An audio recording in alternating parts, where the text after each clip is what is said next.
Good evening, everybody. Welcome to tonight's City Council meeting. Thanks so much for joining us. We appreciate it. Today is Monday, February 5th, and we'll start our City Council meeting by introducing you to our City Council. Councilmember Selberg. Here. Starr. Staley. Here. Erickson. Erpenbach. Here. Kylie. Here. Neitzert. Here. Rolfing. Here. Thank you, councilors. Appreciate it. In our city, we open up our City Council meetings with the invocation. We're very, very pleased to have Pastor Alan Brummel of the Heritage Protestant Reformed Church here in Sioux Falls. Pastor Alan, thanks for being here tonight. We appreciate it. What we'd ask is that you stand for the pastor's invocation, and then please remain standing for our Pledge of Allegiance. Good evening. Thank you. You're welcome. Let's pray. Our Father in heaven, we're thankful for the many blessings received from thy hand. Grateful for this opportunity at the beginning of this meeting to look to thee, knowing that apart from thy blessing, all is in vain. We thank thee that thou art the creator of heaven and earth, the one who has ordained all things and holds our lives in thy hand. We're thankful for the freedom enjoyed in this great country, thankful for the men and women who have served in order to protect and maintain that freedom. Grateful, Lord, for faithful leaders raised up in order to lead and to guide in the way of obedience and godliness, including the mayor and these city councilors. We pray, Lord, that thou wilt continue to lift them up and grant unto them all that they stand in need of as they seek to rule in a way that rewards those that walk in obedience and punishes those that are walking in ways of sin. We know, Lord, that thou art the one who keeps us also humble our pride, and grant that we might walk before thee in the consciousness of our complete dependence upon all things. Give unto us guidance and direction, and as we look to thee, may we know that thou art faithful. Bless us now and care for us. Keep us from sin and temptation for Jesus' sake. Amen. Amen. Amen. I pledge Allegiance to the flag of the United States of America and to the republic for which it stands, one nation, under God, indivisible, with liberty and justice for all.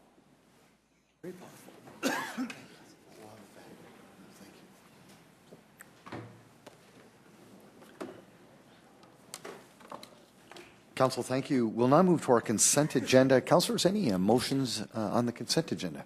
Move approval, Rolfing. Second. Councilor Rolfing has made a motion to approve our consent agenda tonight, seconded by Council Chair Kylie. A roll call vote, please. Councilmember Selberg. Yes. Starr. Yes. Staley. Yes. Erpenbach. Yes. Kylie. Yes. Neitzert. Yes. Rolfing. Yes. That has passed 7-0. Thank you. Our regular agenda tonight, any changes to that, Council? Move to approve. Second, Selberg. Council Chair Kylie's made a motion to approve our regular agenda, seconded by Councilor Erpenbach. A roll call vote, please. Councilmember Selberg. Yes. Starr. Yes. Staley. Yes. Erpenbach. Yes. Kylie. Yes. Neitzert. Yes. Rolfing. Yes. That has passed 7-0. Thank you. Folks, welcome to tonight's City Council meeting. This is the public input portion of our meeting. It gives you an opportunity to engage the council on a topic that's important to you. Just come forward, introduce yourself by stating your name. We'd ask you to keep your comments to 5 minutes or less. And if you would just address the body as a whole, we'd appreciate that. Welcome. Scott Harrisman, Sioux Falls.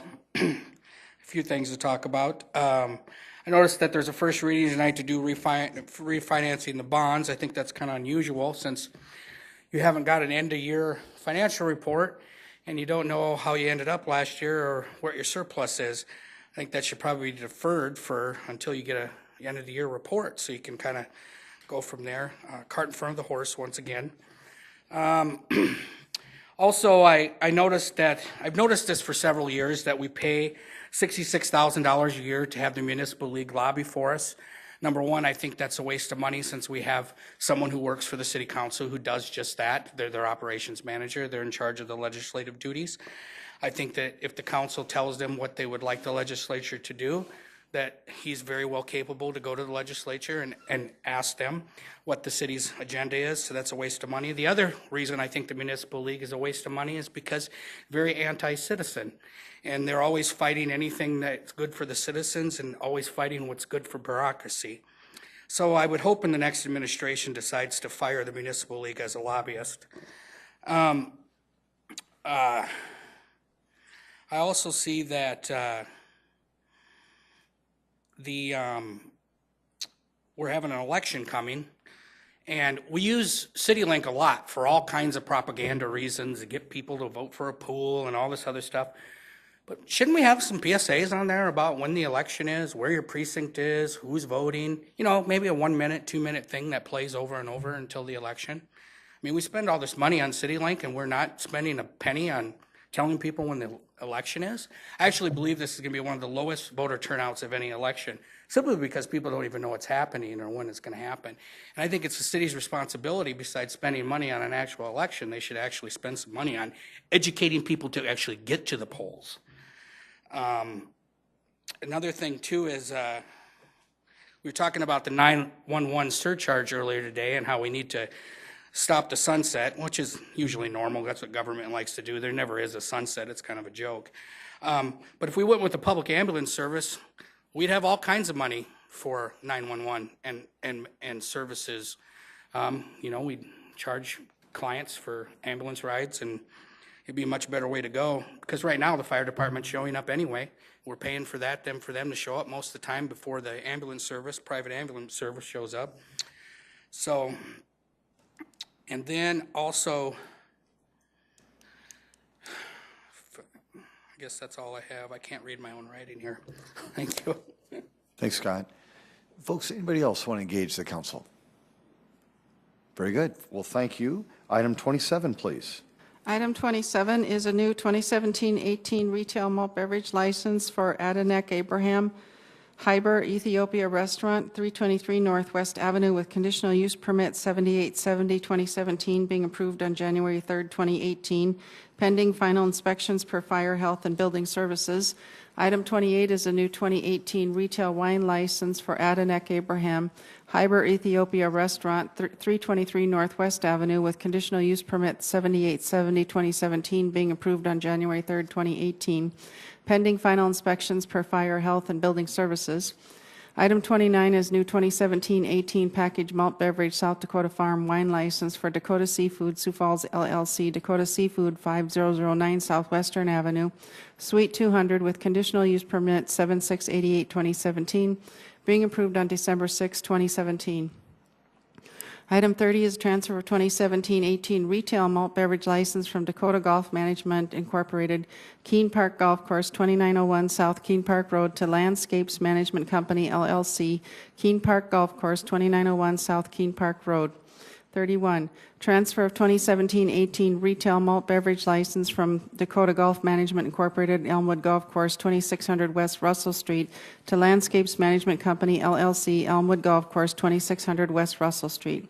Item 32, transfer of 2017-18 retail malt beverage license from Dakota Golf Management Incorporated, Prairie Green Golf Course, 600 East 69th Street, to Landscapes Management Company, LLC, Prairie Green Golf Course, 600 East 69th Street. Item 33, new 2018 retail wine license for Landscapes Management Company, LLC, Keene Park Golf Course, 2901 South Keene Park Road.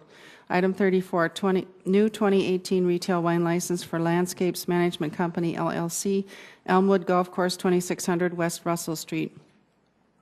Item 35, new 2018 retail wine license for Landscapes Management Company, LLC, Prairie Green Golf Course, 600 East 69th Street. Item 36, special one-day malt beverage and special one-day wine licenses for Multicultural Center of Sioux Falls, 515 North Main Avenue, for a fundraiser on February 10th, 2018. Item 37, special one-day malt beverage and special one-day wine licenses for Minnehaha Country Club Incorporated, Minnehaha Country Club, to be operated at 200 East 8th Street, Suite 100, for a chamber mixer on February 13th, 2018. Thank you. Jamie?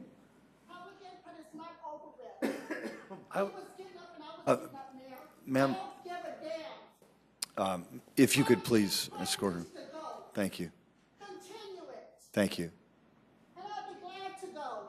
Thank you. You stupid son of a bitch.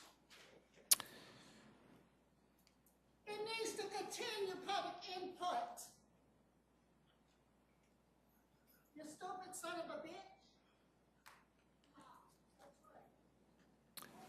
Council Chair, did you want to? No, I would say let's go ahead and proceed with the items. Very good. Jamie, thank you. I was on my way up when you were No, whatever. I'll do it next week. Jamie, thank you, David. Appreciate it. Have a good night, please. Take care. Jamie Palmer with licensing. Items 27 and 28 are requests for a new restaurant that will be opening. Those will be pending final inspections. Item 29 is a request for a package license at Dakota Seafood. Items 30, 31, and 32 are transfers of the beer licenses held at the 3 respective golf courses, and it's due to the change in the management.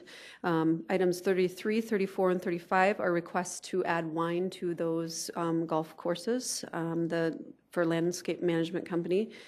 And I would like to, or need to request a motion to withdraw items, just item 36 per the applicant's request. That item, or that event has been canceled.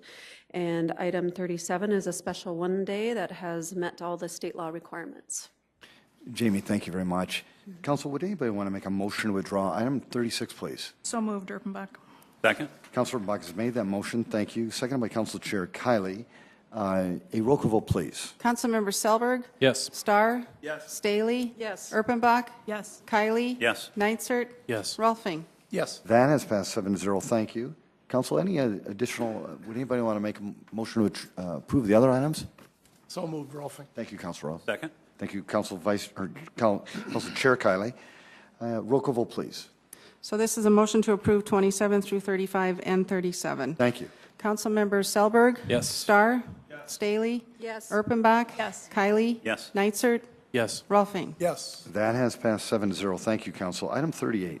Item 38 is the second reading and ordinance of the City of Sioux Falls, South Dakota, rezoning property located at 1108, 1116, and 1120 East 6th Street from the RT1 Single Family Residential Traditional and RT2 Townhome Residential Traditional Districts to the C2 Commercial Neighborhood and Streetcar District, petition number 7732, 2017, and amending the official zoning map of the City of Sioux Falls. Planning Commission recommends approval 7-0. Jason Bieber representing Planning and Building Services. This is an application by the City of Sioux Falls Planning Department. So you can see it's located at the northwest corner of East 6th Street and North Cliff Avenue. It's about 0.37 acres in size. The purpose of this rezoning is the St. Vincent de Paul Church to the north is looking at constructing an accessory parking lot. Then the City of Sioux Falls will obtain some additional right-of-way for us to construct a right turn lane onto 6th Street. Jason, thank you. Folks, this is a second reading. You do have the opportunity to engage the council on this topic. Did anybody want to do that? Very good. Councilors? Move to approve Nitzert. Second, Rolfing. Councilor Nitzert has made a motion to approve this ordinance, seconded by Councilor Rolfing. Thank you. A roll call vote, please. Councilmember Selberg. Yes. Starr. Yes. Staley. Yes. Erpenbach. Yes. Kylie. Yes. Nitzert. Yes. Rolfing. Yes. That has passed 7-0. Thank you. Item 39. Item 39 is a second reading and ordinance of the City of Sioux Falls, South Dakota, rezoning property located at 6161 South Mogan Avenue from the RS Single Family Residential Suburban District to the O Office District, petition number 7756, 2017, and amending the official zoning map of the City of Sioux Falls. Planning Commission recommends approval. The applicant and owner here is Alan Bixler with Crosswalk Community Church. It is located at the southwest corner of 69th and South Mogan Avenue. It's roughly 5 acres in size. The purpose of this rezoning is the Crosswalk Community Church is looking at constructing an accessory parking lot, and then they're looking at utilizing the west half of this property for a future church addition. Jason, thank you. Another second reading, folks. Anybody interested in engaging the council? Councilors? Move approval, Rolfing. Councilor Rolfing has made a motion to approve this ordinance, seconded by Councilor Erpenbach. Thank you. A roll call vote, please. Councilmember Selberg. Yes. Starr. Yes. Staley. Yes. Erpenbach. Yes. Kylie. Yes. Nitzert. Yes. Rolfing. Yes. Councilors, thank you. That has passed 7-0. Item 40. Item 40 is the second reading and ordinance of the City of Sioux Falls, South Dakota, rezoning property located at 605 and 607 South Duluth Avenue from the RT1 Single Family Residential Traditional District to the RT2 Townhome Residential Traditional District, petition number 7758, 2017, and amending the official zoning map of the City of Sioux Falls. Planning Commission recommends approval 7-0. The applicant and owner here is Jeff Schneckloth. It is located at 605 and 607 South Duluth Avenue. It's roughly 0.11 acres in size. The purpose of this rezoning is we're looking at getting the existing use, which is a duplex, to match the zoning of the property. Jason, thank you. Folks, second reading. Anybody interested in engaging the council? Councilors? Move approval, Rolfing. Second? Thank you, councilors. Appreciate that. No discussion or roll call vote, please. Councilmember Selberg. Yes. Starr. Yes. Staley. Yes. Erpenbach. Yes. Kylie. Yes. Nitzert. Yes. Rolfing. Yes. That is passed 7-0. Item 41. Item 41 is a second reading and ordinance of the City of Sioux Falls, South Dakota, rezoning property located south of East 45th Street and east of South Outfield Avenue from the AG Agricultural District to the RS Single Family Residential Suburban District, petition number 7817, 2017, and amending the official zoning map of the City of Sioux Falls. Planning Commission recommends approval 7-0. The applicant and owner here is Gary Haar. It is located south of East 41st Street and east of South Outfield Avenue. It's roughly, 1 acre in size. The purpose of this rezoning is they are looking at getting this to single family and then construct this existing single family residential development. Jason, thank you. Another second reading, folks. Anybody interested? Okay, very good. Councilors? Move to approve, Erpenbach. Second? Councilor Box made that motion. Thank you. Seconded by Council Chair Kylie.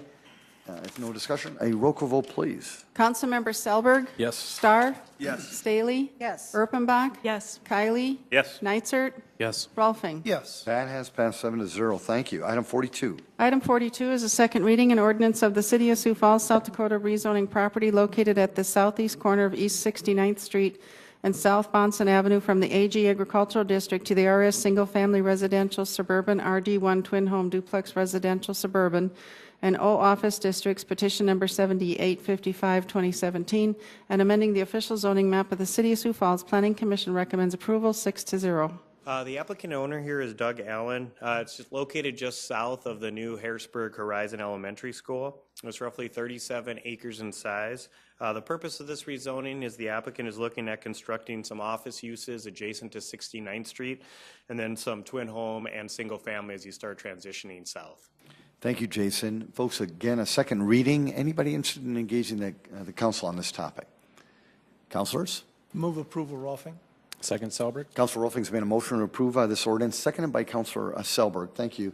A roll call vote, please. Councilmember Selberg. Yes. Starr. Yes. Staley. Yes. Erpenbach. Yes. Kylie. Yes. Nitzert. Yes. Rolfing. Yes. That has passed 7-0. Item 43. Item 43 is a second reading and ordinance of the City of Sioux Falls, South Dakota, rezoning property located at 209 South Jefferson Avenue from the RS Single Family Residential Suburban District to the RT1 Single Family Residential Traditional District, petition number 7872, 2017, and amending the official zoning map of the City of Sioux Falls.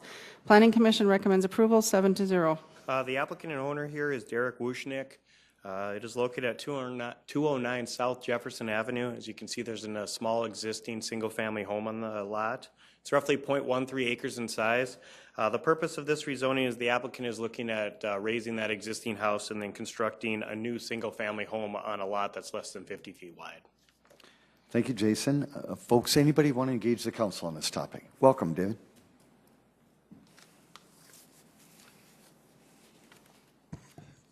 I'm David Zokaitis, and I'm reading this agenda, and after all of these second readings, there's this little caption here that says, Planning Commission recommends approval 7-0. And they recommend approval all the time. I mean, all the time. It's usually unanimous. So I'm wondering why there's never any controversy and why the Planning Commission always approves all these things. Very curious. And I thought I'd point that out. Thank you, David.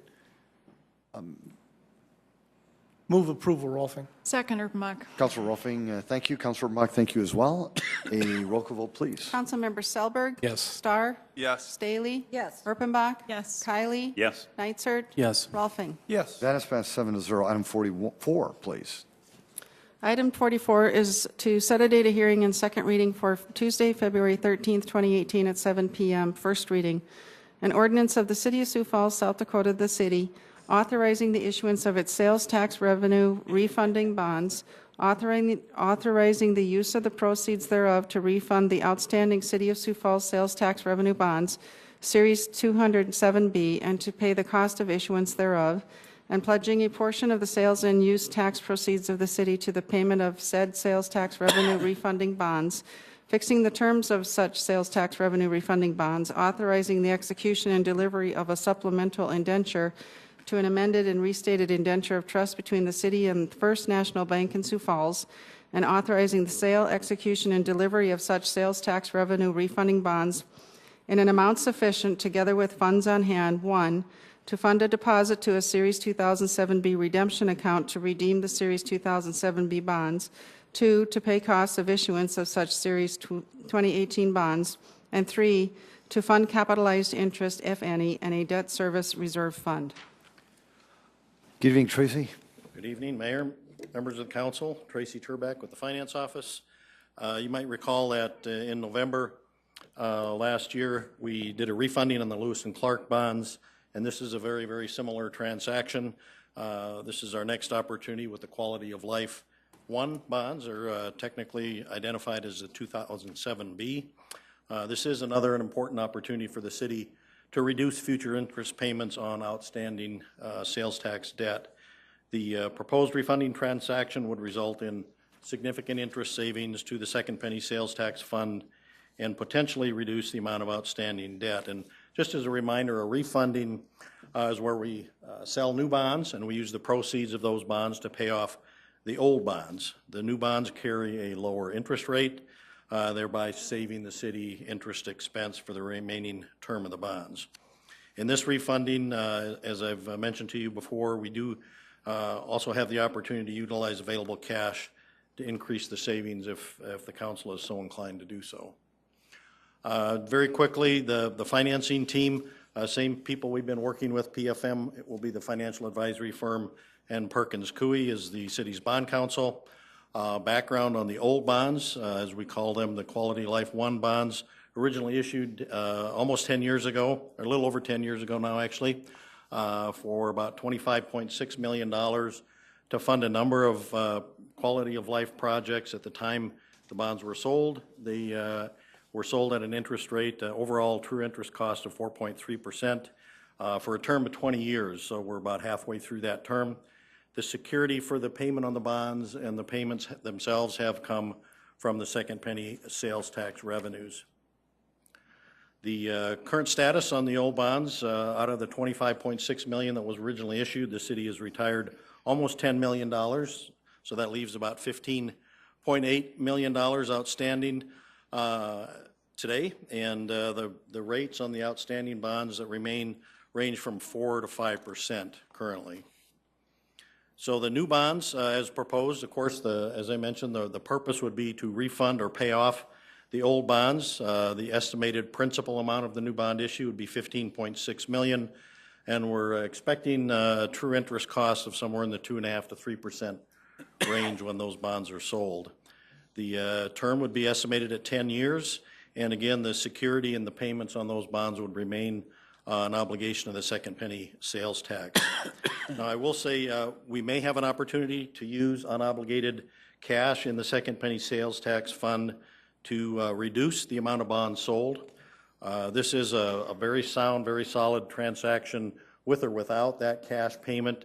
If we do choose to utilize some cash to pay down the debt, and from my perspective, that's really just icing on the cake, but it certainly makes very good financial sense to refund it with or without an additional cash payment. We're currently working to finalize the 2017 year-end numbers for that Second Penny sales tax fund so that we can quantify the amount of cash that would be available if you choose to do so, and certainly looking to the council for direction on the potential use of that available cash for that purpose. The estimated savings, assuming no cash is put into the transaction, the future interest payments would be reduced by more than $2 million, taking into account the time value of money that equates to a present value savings of about $1.5 million. In other words, $1.5 million in today's dollars. And of course, the driver of that interest savings is lower interest rates on the new bonds. If cash is used, the term certainly could be shortened up at least modestly. So the bond ordinance, as you're familiar with, we issue bonds by adopting a bond ordinance by the City Council. As always, the city cannot issue bonds without the approval of the City Council. The ordinance that's before you tonight on first reading authorizes the issuance of those bonds, sets the parameters, in other words, the amount, the maximum amount, rate, and term, et cetera, and also establishes the use of the bond proceeds, that being to pay off the old bonds. I will point out again, the ordinance does allow for the use of cash, but it does not require it. So the ordinance is structured to allow either possibility depending on the council's ultimate decision. Next steps, the first reading of the bond, of course, is bond ordinance is tonight. Second reading and adoption would be scheduled for February 13th. If that's approved, then we would conduct a competitive sale of the new bonds later on in March, and the old bonds would be paid off then in April when they can be called. With that, I will address any questions you folks have. Tracy, very good. Council, yes, Councilor, please. Councilor Neisert? Thank you. Could we make the decision about the supplemental appropriation or the capital surplus after we approve? Would that, if we chose to do that, would it come as a subsequent ordinance? If you know what I'm saying, we'd approve the bond ordinance and then follow on if we so chose to? If you choose to use some of the surplus cash for this particular transaction, that would be covered by this ordinance. You just have to provide the guidance to me, I guess, as to how much of that cash you wanted to use for that purpose. And then if there are other dollars, as we have in past years, if there are other dollars that you want to, or perhaps you want to use all the surplus dollars in the capital fund for other projects, that would be a separate ordinance of itself. So this ordinance gives you the latitude to go either route, but either way, That's we correct. have to give you the direction?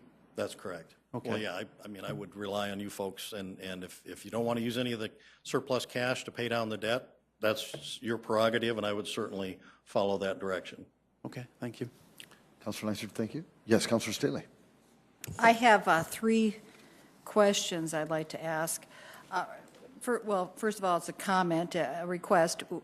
Tracy, could you tell the public when we think those year-end figures are going to be available? Well, in a normal year, normally that's early March before we finalize those numbers to the point where we're prepared to make them public.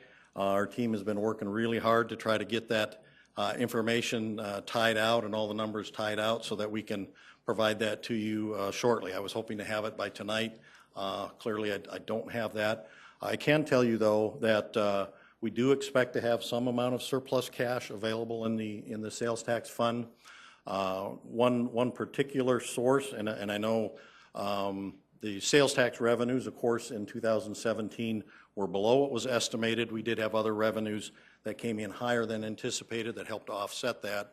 But the most significant contributing factor that will provide some surplus cash in our second penny fund was a other bond bond account that was closed out. That was from the Quality of Life 2 bonds. You might recall that in 2016, the last piece of that project was the restrooms up at the Sanford Sports Complex.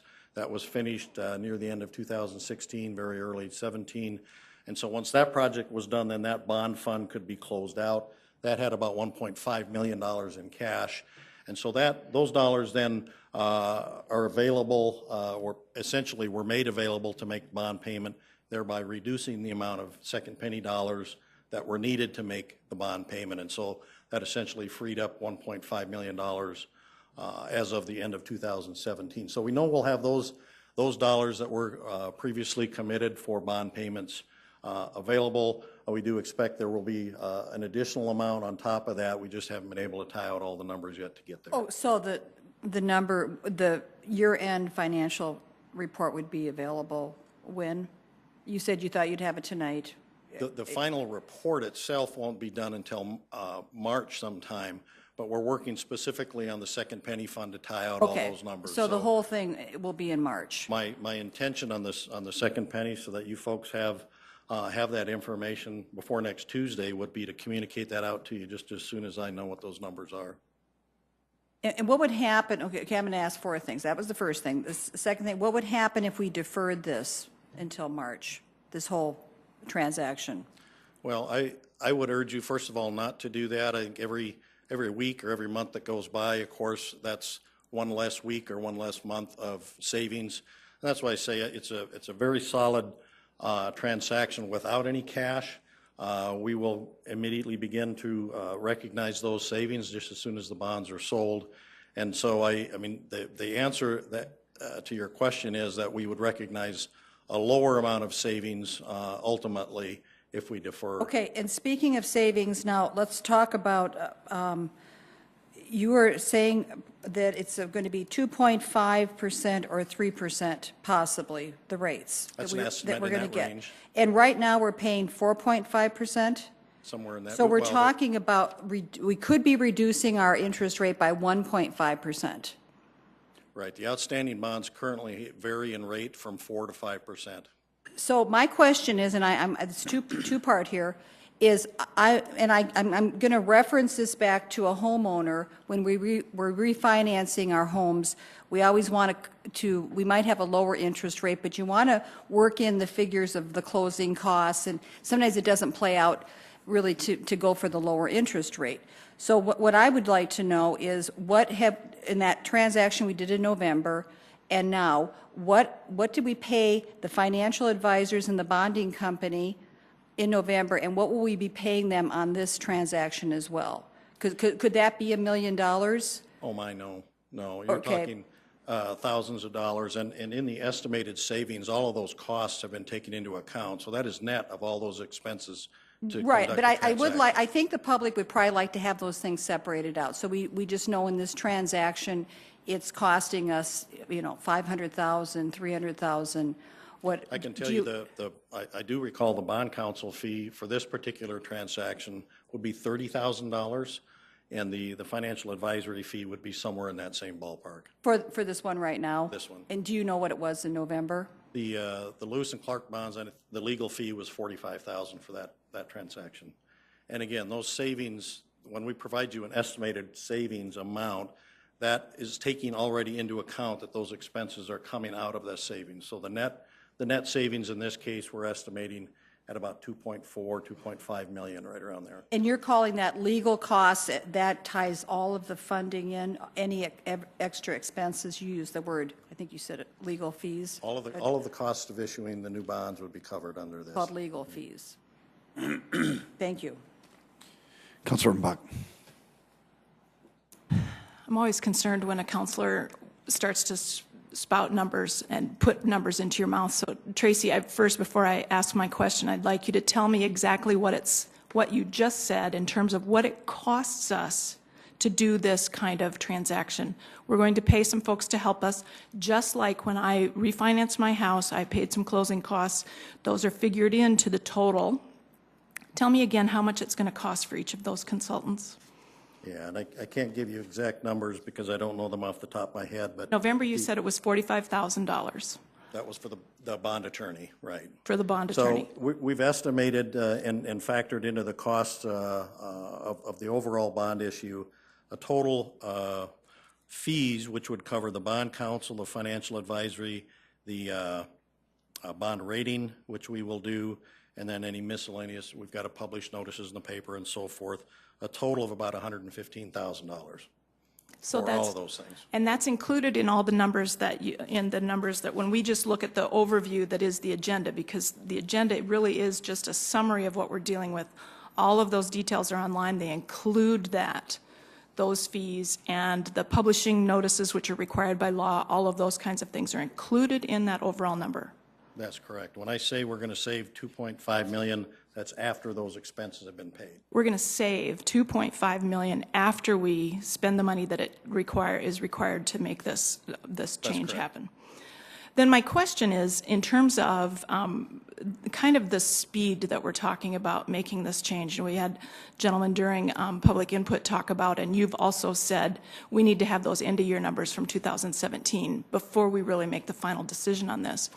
I wonder then if, as a person who watches the news, if the national news maybe is playing into this just a little bit in terms of, we know that the potential for interest rates going up dramatically in the next couple of months. How much does that kind of stuff play into your strategy when you're working through these things for us? Well, for me, not at all. It's not about trying to time the market or get the guess right as to what interest rates are going to do, whether they're going to go up or down. To me, it's really about, we know we can save dollars because the interest rate, unless something totally crazy happens, the interest rate we get on the new bonds will most definitely be significantly lower than the rate on the current bonds that are outstanding. So we know we can save a significant amount of money. So I don't try to predict what interest rates are going to do. But the point I tried to make earlier, that the longer that we wait, the longer we're paying 4 to 5% interest rates instead of 2.5 to 3%. And that's where it costs us money to wait. The issue with the cash and whether or not we want to wait a little longer to see if we got cash to put in it, that's really just a unique opportunity because the timing of the refinancing just happens to fall about the same time. We think we will have that information available, and it just adds another opportunity to further enhance the savings. Now, as I say, if we were doing this in July, we wouldn't think of waiting a month or 2 or 6 months to find out, gee, well, we have some cash maybe we can put into this. It's just purely an opportunity that because of the time of year we're in, we're only a year into the new year, that's an opportunity. If we have cash, we can utilize to pay down the debt. It's not something that we can, in any other year when we've had surplus capital dollars, that's not an opportunity that we have available to us because we can't, on any given day or any given year, write a check and pay down those bonds. That's just not an option that we have because they can only be paid down when you refinance. And that's once the call date is reached. And so we've reached that. And like I say, it's a solid transaction that's going to save us $2.4 to $2.5 million without complicating it by putting any additional cash in. We can go above and beyond that if we do have some dollars. If you want to choose to use that $1.5 million I was referring to earlier, that would certainly enhance the savings. We could probably shave, I'm guessing, maybe a year off the term just by utilizing those additional dollars. Well, but I certainly am not. I'm not trying to trick anybody or rush you into making a decision on this in regard to the cash, the utilization of the cash. We could have proceeded with this and never said a word about utilizing cash on this transaction, and it probably wouldn't. The question probably would never have come up.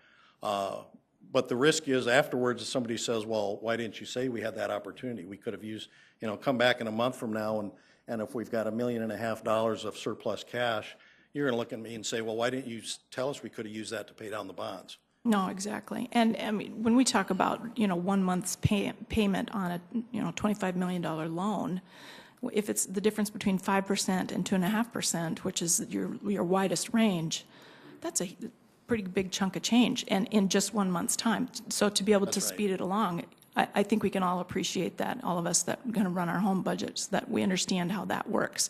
My final thing, if I could, is just, it's surprising to me, we're 10 years into the Quality of Life 1 and 2 bonds, that these things all happened before any of us were on this council. I remember them being a really big deal in this town. Can you remind us what we're paying for, the really amazing amenities that we got from these Quality of Life bonds? Yeah, these original bonds were sold. The major projects there were for the downtown library expansion and remodel, the Harmon Park ball fields, and then the aquatic center in Nelson Park. So those were the major improvements. Awesome. Thank you. Councilor Rolfing. Yes, thank you, Director. In light of what's happened today in the market and with the causal effect of that seems to be a threat of a little bit of inflation and the bond rating or bond interest rates going up. Where do we break even? I know it's a no-brainer from 2.5 to 4 or 5, but is there if something would happen between now and a month from now or 2 weeks from now when all this thing was ready to be sold and we're almost even? Do we call it off at that point? Because we certainly can, yeah. And that's one of the reasons we have professional financial advisors working with us and helping us market those bonds. That they can advise us very well on that, and if it does get to the point where we aren't recognizing the savings that justify doing this, then it would get called off. Okay, good, good. Thank you. Council Chair. Thank you, Mayor. Tracy, well, first of all, I'll just reiterate a little bit what Councilor Erpenbach stated. If I were a homeowner and I had to pay $5,000 in order to pay $50,000, I think that's kind of a no-brainer because my net savings is going to be $45,000. Spend 5, save 45. And so I know what we're attempting to do here, and the savings will most likely surpass $2 million. I guess my bigger question is, are we aware of any glaring need in the city that requires attention, or any unexpected expense, or any unanticipated expense that we might apply any unknown surplus at this time? That's the problem. We don't know what's available, if anything's available. But is there anything out there, let's say that we do have X number of dollars in surplus, is there anything else that could be applied to? And if it is applied, would it have the potential of netting a savings of over $2 million over the course of this particular bond? Yeah, there are always needs, I guess, in a city of our size that's growing. Certainly, there could be projects that you could direct those dollars to, those surplus dollars. We've done it in past years, and that would certainly be an alternative that the council would have. We're about a month into our 2018 budget and executing on the capital plan. I can tell you that not a lot has changed since the council first adopted the plan, so that there hasn't been any big shift in priorities or any, gosh, I wish we'd have known that, when the plan was adopted. But with that said, I think you folks all know that certainly if you were to give Public Works the opportunity to put another $2 million into their street improvement plan, they would find a use for it. And that's the trade-off I think you're looking at is that a higher priority to fund $1 million or $2 million or whatever the number is of more street improvements, or do you prefer to put those dollars into paying down the debt? That's just a legitimate trade-off you're gonna have to decide on. Okay, thank you. Councilors, a great discussion. Thank you. Would anybody want to set a date of hearing and second reading for Tuesday, February 13th for this particular item? So moved. Second. Council Chair, thank you. Councilor Rolfing, thank you as well.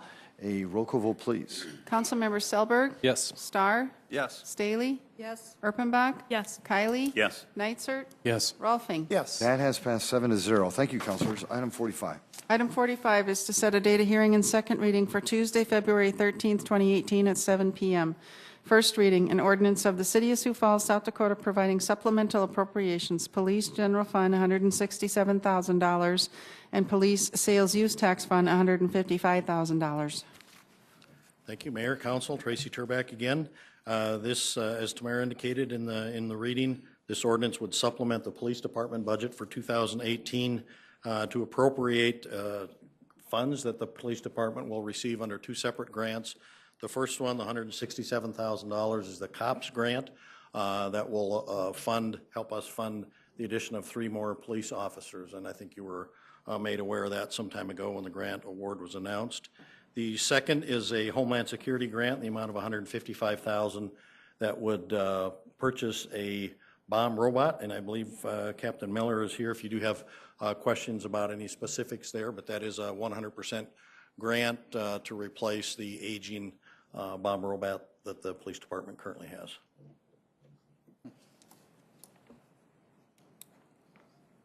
Councilors, would anybody want to set a date of hearing and second reading for Tuesday, February 13th for this particular item? So moved, Nitzert. Second. Councilor Nitzert, thank you. Council Chair, thank you as well. A roll call vote, please. Councilmember Selberg? Yes. Starr? Yes. Staley? Yes. Erpenbach? Yes. Kylie? Yes. Nitzert? Yes. Rolfing? Yes. That has passed 7-0. Item 46. Item 46 is a resolution determining it advisable and to the best interest of the public to gratuitously convey without payment certain real property owned by the city. Councilor Rolfing, Council Chair Kylie. Thank you. Defer to Councilor Rolfing. Thank you, Council Chair. Councilor Rolfing. Yes, this is a resolution to start the process of gifting some land for Veteran Cemetery, State Veteran Cemetery, northeast of Sioux Falls. And we need to do this to get the process started up in Pierre. They need to kick in $600,000 for initial drawings, initial planning, et cetera, making sure the land is the correct piece of property, et cetera. That went out of the state, the Senate Veterans Affairs Department last Wednesday over to the Joint Appropriations Committee. That is exactly what we wanted to happen in that testimony. It was quite impressive to be up there last week with all the veterans there, and I thank you guys for being there. It was great. And so they passed that out. By us doing this, we're saying to the state of South Dakota, we've done our part here. Here's our promise to give the land, assuming that you give the $600,000 and assuming that the piece of property matches all the criteria that they need, at which point the VA makes a decision. Once a decision is made to go forward, the money to the state is refunded, and we would then, this group, which I will not be part of, but this group would then get an ordinance in front of it to gift the land officially to the state of South Dakota for use as a veteran cemetery. I would appreciate your support. I know I've polled all of you, and you all were in favor when I polled you. The state of South Dakota, the legislature, there was all but one legislator from both the Senate and the House of Representatives that either signed on as a sponsor or co-sponsor on this bill. So it has significant weight up in Pierre to get done this year. And it's time we had this. So I would urge everyone to vote yes on this.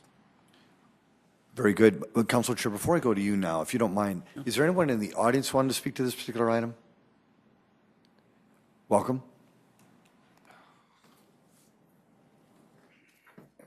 Ken Tonison, excuse me, Commander of the Military Order of the Purple Heart, and Mr. Rolfing has done a wonderful job in Pierre, and I think we'll carry on forward. And thank you for the opportunity to speak, sir. Commander, thank you very much. Folks, anybody? Welcome, Scott. So I guess I'm a little confused on this. The resolution basically isn't saying we're going to gift the land. It's just saying that we're opening. Is that right? Okay. And then there'd have to be an ordinance to actually gift the land. Okay. Because I felt, thank you for clarifying that, Rex. I felt that we should probably wait for the state legislature to approve this before we give any land away. And the other thing on this, something that I spoke with a coworker about this. He's involved with a lot of processions and veteran burials. He's very involved. He volunteers hundreds and hundreds of hours all year long helping with veteran processionals. He's a Vietnam veteran. And he didn't know anything about this. He'd heard a little bit about it, and it really actually surprised me because he is so involved with funerals. And he said, and we were talking back and forth, that he felt that maybe a mausoleum for cremated veterans would be more apt, just because cremation is so much more popular now than it used to be. And I asked him, I said, of all the veterans you help with, I mean, what percentage do you think are being cremated? And he says, it'd be 70% or more is being cremated. So maybe an idea would be to put a smaller piece of land and put a mausoleum there for cremated veterans and have something like that. And it would be unique. I don't know if a lot of other funeral or cemeteries in the country do that, so it would be kind of nice. Thanks. Very good. Thank you. If I might answer that? Okay. Folks, is there anybody else who wanted to engage the council on this particular topic? Welcome.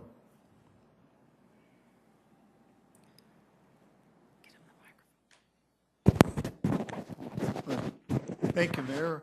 You're welcome. Members of the council. And again, I'm Gene Murphy, and I'm with the Disabled American Veterans. Thank you. And again, I thank Rex for bringing this before you. Did a great job in Pierre. And again, we would ask for your support. Again, we're one of 5 states, one of 5 states that don't have a state veteran cemetery. I mean, we've worked with the VA administration for the National VA Cemetery, They put the figures before us, and again, I just think it's a super proposal that we could have burial, because right now, if we bury a vet, if you want to go to either a national cemetery, you'd have to go to Fort Meade out by Sturgis, or you'd have to go up to Fort Snelling. Many of our, I guess I can consider my brothers and sisters, you know, they want to be very close to their family, and Sioux Falls meets the obligation. You know, we have about, I think it's around 42,000 veterans in a 75-mile radius that could be buried in this cemetery. Just a super proposal. And again, I would recommend your support to this. And then also we would like to thank you for the city of Sioux Falls for even coming with this proposal. Again, we've worked with the Department of Veterans Affairs in the state of South Dakota. We've worked with the Lieutenant Governor Michaels for this proposal. And again, we would like your support. Thank you. Thank you very much. Appreciate it. Folks, anybody else? Welcome.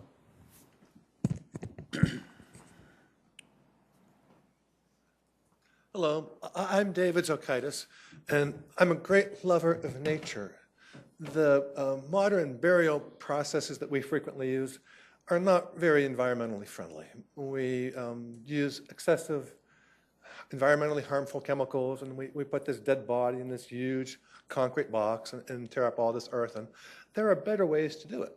You don't have to use toxic chemicals. You don't have to have this giant steel box. And, you know, the body's dead. There's no point in preserving it forever. So with your resolution, I would encourage you to use some terminology that says green burials are encouraged and try to reduce environmental impacts. It just seems like a good thing for a government to do to encourage being friendly to the earth. Thank you, David. Welcome. Good evening. Sharon Tunison. Without getting into any arguments or discussions about religion, just remember with the crematorium that you're limiting the religion of a lot of people. Just as veterans are of all size, shape, religions, colors, creeds. They served our country. It's time we serve them. No matter what the religion, no matter what their ethics. Thank you. Thank you. Councilor, my apologies. Council Chair Kiley, I'm going to go to you first, and then I'll go back to you. Thank you. Well, one of the things that I did want to clarify, Mr. Erishman did help us clarify that somewhat. And this resolution just begins the process this evening. And it will, to complete the process, the council will need to approve by ordinance the gift of this land. And that's most likely going to occur this fall, September 2018, once the legislature approves Senate Bill 91, authorizing the cemetery, and then once the VA approves the $6 million cemetery grant as well. So there's still a number of hurdles that we have to clear. But it is definitely a worthy cause. I mean, there's a lot of reasons to do it. Some have, and I know, and I want to give a lot of credit to Terry Paulson, who's not here this evening, as well as Ken Tunison, who spoke this evening. Both of them have been working with Councilor Rolfing and myself for well over a year now, and brought this to our attention. And one of the things that they have brought to our attention is that it could be an economic development type project, but and I do agree wholeheartedly that any nominal value of this land, the city of Sioux Falls is going to get back very quickly. It's not a matter of whether they're going to get it back, but how soon they'll get it back. And but that's not the reason to do this. The reason to do it is to honor the men and women who served our country, and some of them who gave the ultimate, paid the ultimate price in serving their country. And so that's why we need to do that. We have nearly 50,000 vets just in this third of the state of South Dakota that this cemetery could serve. And right now they don't have the choice unless they travel out of state or clear across the state. And it's an opportunity not only for our veterans but for their spouses and for eligible children as well. And I will use my own parents and my sister as an example of somebody that could have benefited from this type of a veteran cemetery, because my father served honorably during World War, entering at the young age of 16. Ultimately lost his life due to some of the complications that he was exposed to during that time. While my mother could have also taken advantage of burial in the cemetery, although she would have paid the $900 fee, and my sister, who was actually 18 but still would have been eligible because she was a dependent because of her special needs, could have also taken advantage of this. So the reason to do this is because it is the right thing to do. And thank you very much for bringing this to our attention. Councilor Staley? I just have a question about the logistics of that, and maybe Councilor Relfing or one of these people can answer this, but is it ever possible to combine both parts within a cemetery, just the traditional burial with something for cremation? And or if you didn't, then if someone is cremated, then are they just put in a plot like you would if you had a casket? Well, thank you for the question. After doing some research, there will be a section there for double vault for husband and spouse, or veteran and spouse. There's a planned section for single vaults, or just the veteran and not the spouse. And there will be a crematorium all included in the plan. So there will probably be more areas that'll be for a bigger area for the crematorium, or more areas for the double vault and the single vault. But all three sections, there will be three different sections in the actual cemetery itself, ma'am. Okay, thank you. Councilor Rolfing, did you have any follow-ups? I just wanted to, that was the point I was going to make, Ken, is that there will be, and I believe it's called a columbarium, not a crematorium. A crematorium is where the body is burned. That would take place at the funeral home, but the columbarium is part of the building process that would be there. So, and I really appreciate your comment about there being religions that don't think that that's the right way to do things, and that's just fine. We need to honor them also. So I hope that answers that question. Councilor Rolfing, would you want to make a motion to approve this resolution? I would be very happy and proud to do so. Council Chair, would you want to second it? Second. Very good. I'm so sorry. Councilor Neisser. Yeah, I'm definitely in support of this. I just wanted to clarify, just like to make sure loose ends will be tied up. Would it be the intent of the administration when we do give the property that the title would be clouded so that it could only be used for this purpose? If the thing would fall through, it would revert. There'd be a reversionary clause, just so we're protected as a city? Yes. The answer to that is yes. I'm getting a yes. Okay, very, so you've already discussed this with, very good, thank you. Thank you. Okay, thank you. Thank you, very good. Just as the state's $600,000 would have the same kind of restrictions on it. If that piece of land, or we can't find a piece of land, or something would happen that way, then they would pull back, so we could pull back also. Councilor Rolfing, thank you. Councilor Chair Kylie, thank you. Councilor Neisser, thank you.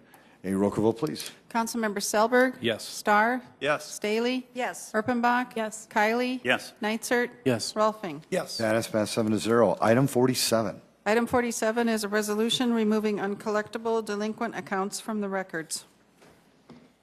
Thank you, Mayor, council members. Tracy Turbeck with the Finance Office. This resolution would authorize removing 8 accounts from the financial records of the city as uncollectible receivables. These are all related to the Community Development Office, affordable housing programs, and relate to properties for which the owners owed the city money. However, they were not able to repay, and in each case, either bankruptcy, foreclosure, or sheriff sales, or all the above ensued. So Les Kinstad is here from the Affordable Housing Program if you have any hard questions. Tracy, thank you. Did anybody want to engage the council on this topic? Councilors. Move to approve. Second. Council Chair Kylie's made a motion to approve this resolution, seconded by Councilor Rolfing. A roll call vote, please. Councilmember Selberg? Yes. Starr? Yes. Staley? Yes. Erpenbach? Yes. Kylie? Yes. Neitzert? Yes. Rolfing? Yes. That has passed 7-0. Item 48. Item 48 is a resolution including certain contiguous territory within the corporate limits of the City of Sioux Falls, South Dakota, Annexation 7918, 2017, Track 2, Lakeside Edition, East 12th Street and South Cherry Lake Avenue. Council Mayor, this is for petition to annexation. I'm Albert Schmidt, City of Sioux Falls Planning Office. This is a petition annexation by Jim Sukup. It's located west of Cherry Lake Reserve on West 12th Street. The area is approximately 29.5 acres. It is currently sewerable based on grading, and it abuts the abutting non-annexed properties have been sent letters as well, notifying them of the annexation. Rezoning of this property was anticipated to happen early this year and consists of mainly single-family dwellings. The applicant is present if there are questions. Albert, thank you. Anybody in the audience want to engage the council on this topic? Councilors? Move approval. Second, Nitzert. Thank you. Councilor Rolfing's made that motion, seconded by Councilor Nitzert. A roll call vote, please. Councilmember Selberg. Yes. Starr. Yes. Staley. Yes. Erpenbach. Yes. Kylie. Yes. Nitzert. Yes. Rolfing. Yes. And it's passed 7-0. Item 49. Item 49 is a resolution including certain contiguous territory within the corporate limits of the City of Sioux Falls, South Dakota, Annexation 7991, 2018, Track 3 of Donahoe Farms Edition, East 69th Street and South Tanner Avenue.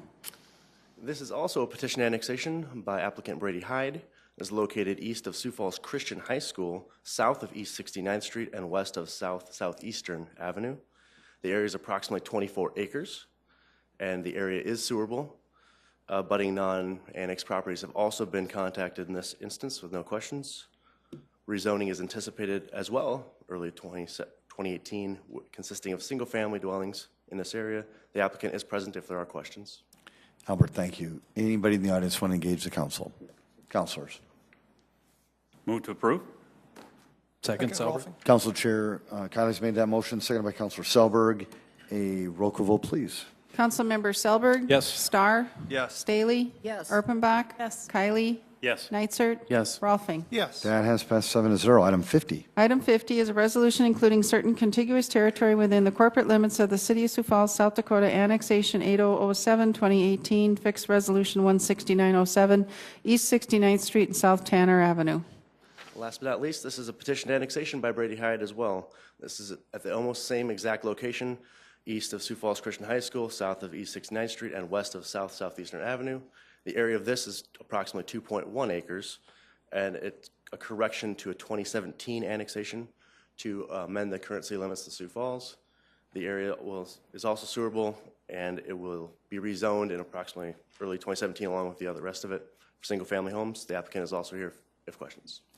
Thanks, Albert. Did anybody want to engage the council? Councilors? Move to approve. Second, Erpenbach. It's been a motion to approve this item and has been seconded as well. Thank you. Both a roll call vote, please. Councilmember Selberg. Yes. Starr. Yes. Staley. Yes. Erpenbach. Yes. Kylie. Yes. Nitzert. Yes. Rolfing. Yes.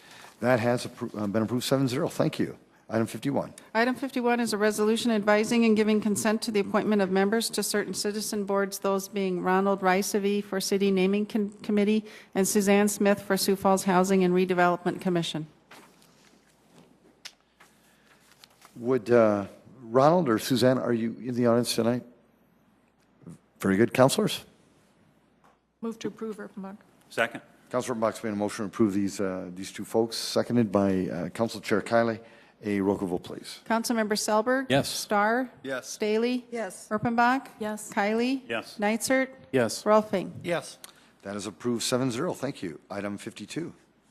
Item 52 is a report of the December 31st, 2017 Notice of Transfer of Appropriations within major organizational units. Thank you. Item 53. Item 53 is appointment of members to the Superhero Committee. Mr. Mayor? Yes. Councilor Selberg? Thank you, Mr. Mayor. You're welcome. Just a quick explanation. This Citizen Recognition Program Review Committee will review all submitted nominations and then recommend those nominees to the council for their approval. So I would like to make a motion to appoint the following members to the Superhero Citizen Recognition Review Committee. They include Jesse Schmidt, Jamie Gates, Jim David, Councilor Greg Nitzert, Councilor Rex Rolfing, Councilor Marshall Selberg, Councilor Pat Starr. I will second the motion. Been a motion to approve some members to the Superhero Committee. Has been seconded as well. Let's see, is there anybody in the audience who wants to speak to this item? No? Okay, very good. Any other discussion? A roll call vote, please. Councilmember Selberg? Yes. Starr? Yes. Staley? Yes. Erpenbach? Yes. Kylie? Yes. Neitzert? Yes. Rolfing? Yes. That has passed 7-0. Thank you all. Folks, if there's no other discussion. Move to adjourn. Been a motion to adjourn? Second. Has been seconded. All those in favor say aye. Aye. Opposed? This meeting is adjourned. Sioux Falls. Make it a great night.